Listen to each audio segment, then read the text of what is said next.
Hi there, it's Jenna from Northside Mitsubishi. I wanted to do a little bit of an interesting video today. I wanted to show you the differences between our 2022 and 2023 Mitsubishi Outlander PHEVs, or our plug-in electric vehicles. We don't yet have the 2023s dropped yet, but we do have a bit of information on what they are going to carry in terms of power and how they're going to be set up. So I figured this would be the best way to take a look at something that's as close to it as possible. So the 2023 PHEVs, or again, the plug-in hybrid electric vehicles, will have this newer, completely redesigned body style. They've been so popular within our gas Outlanders' 2022 model year, so we're really excited to be one of the first people to drop a 7-seater hybrid on the market. Alongside the 7 seats, it's going to have so many different features, and it'll look, again, pretty much exactly like this. Same body style, although they will have a couple of subtle differences. We expect the rims to be slightly different than these ones, and it will of course have your badging right on the side, the door with your PHEV, letting everyone know that you're helping out the environment and saving on gas at the same time. Couple things to note just right at the front. Again, there's so many upgrades from the 2022s to the 23 model year, including a ton of safety features. You're going to notice a bunch of different cameras up front here, right at the top by your rear view mirror, as well as right below here. The radar down below is for your forward collision mitigation or forward emergency braking. This is going to help you save your car from a crash, keeping it protected as well as everyone in the vehicle. And this is also for your adaptive cruise control with the camera up top alongside the camera down below. You can set your different car lengths away and have your car speed up and slow down to maintain that distance when you're on the highway. Really useful. And another thing right at the front here, we're going to have our automatic headlamp washers, where these will pop out at the same time that you wash your windshield, and they'll wipe down your entire headlamp, ensuring that you have good visibility even in the worst of Alberta conditions. Now, taking a look back at our 2022, now you can really see the difference in the redesign, especially these ones that are side by side here. Much more modern, much more room, and you do have that third row once again. Really nice to have. Now let's take a look underneath the hood. Underneath the hood of the 2022, this will look very, very similar to the 23s, although the 23s will be a little bit more spaced out and much easier to work on, saving you an additional amount on labor costs. So first, on the right side here, we have our electric motor, which is actually a twin electric motor paired with one that's right at the very back, which you won't be able to see, although it is there, providing you with Mitsubishi's advanced all-wheel drive system. And the 23 models are going to have additional power in both the front and the rear motors, giving you an all-around additional power to the vehicle, especially helpful with that extra third row and a little bit extra weight with the bigger body style. On the left here, we have our gas engine. In the 22s, it is a 2.4 liter 4-cylinder, and we do expect these to stay the same. And even with that, it's the 4-cylinder, so if you have to use that engine on its own without the electric, it's still giving you a really great amount of power, but still maintaining that fuel economy. This one is combined with a generator just down below here. So anytime, even if you do use your gas engine, you're still using a bunch of different features and driving modes to gain power to your drive battery, which is located underneath the vehicle. Again, you won't really be able to see that one.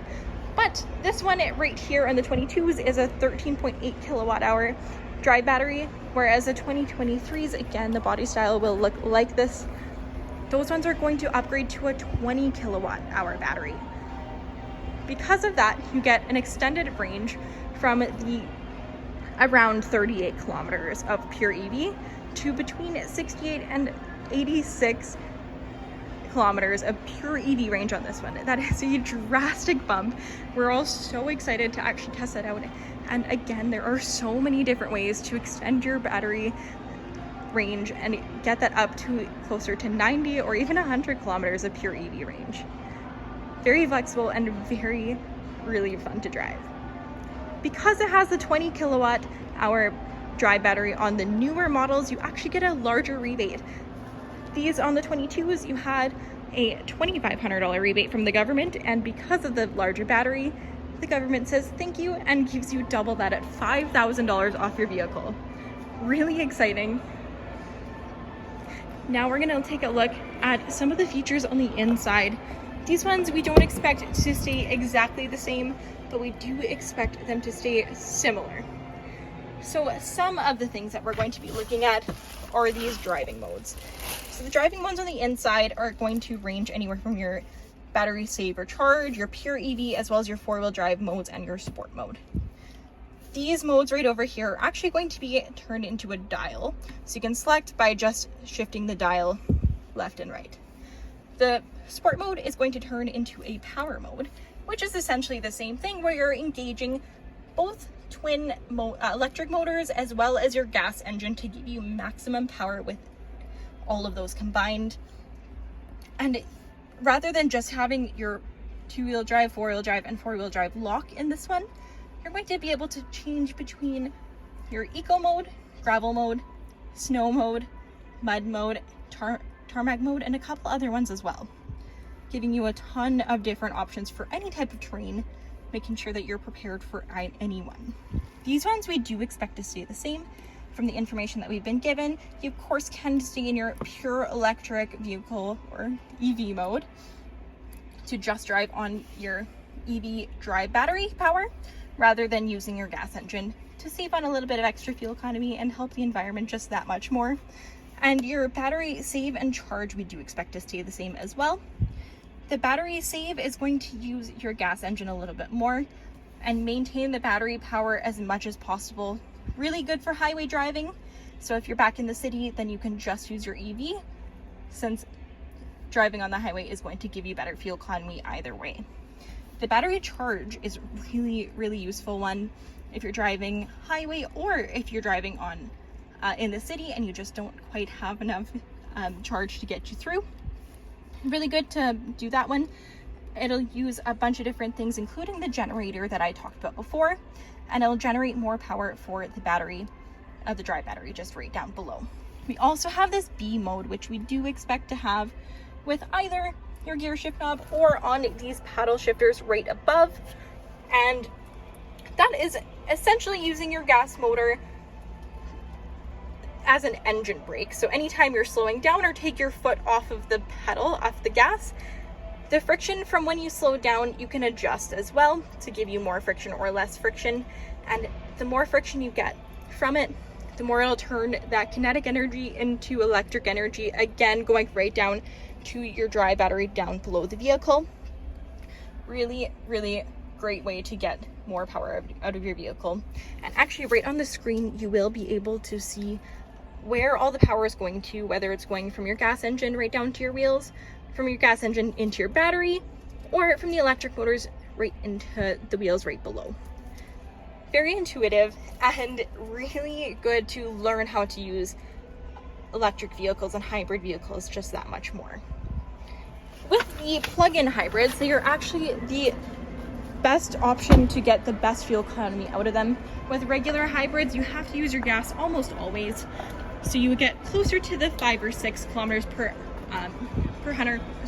5 or 6 liters per 100 kilometers.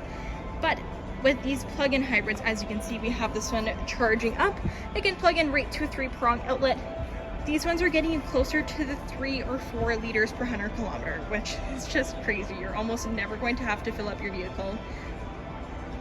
Really awesome to save you on money, especially since these gas prices have been so crazy. If you're working an 8-hour shift, you can plug it in and it'll charge throughout the shift to a full battery charge, or if you charge it overnight, you can do that as well. As you can see here, we also, we can not only plug in the type 1 charger, which is what it comes standard with the vehicle with, you can also plug in the type 2. The only difference is the volts that are coming into the vehicle with. This will look the exact same, so this will be at any kind of grocery store, mall, or anything like that, and it'll charge a little bit quicker, closer to the 4-hour mark. And this is the Type 3 or Tesla charging station type.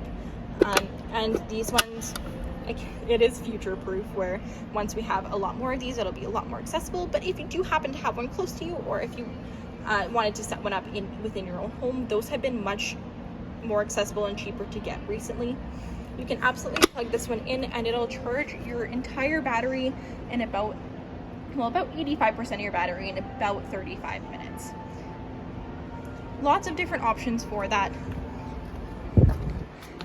And to give you a closer look at the 2022 and what that's going to look like, we expect these ones to have a little bit more luxury than our gas Outlanders.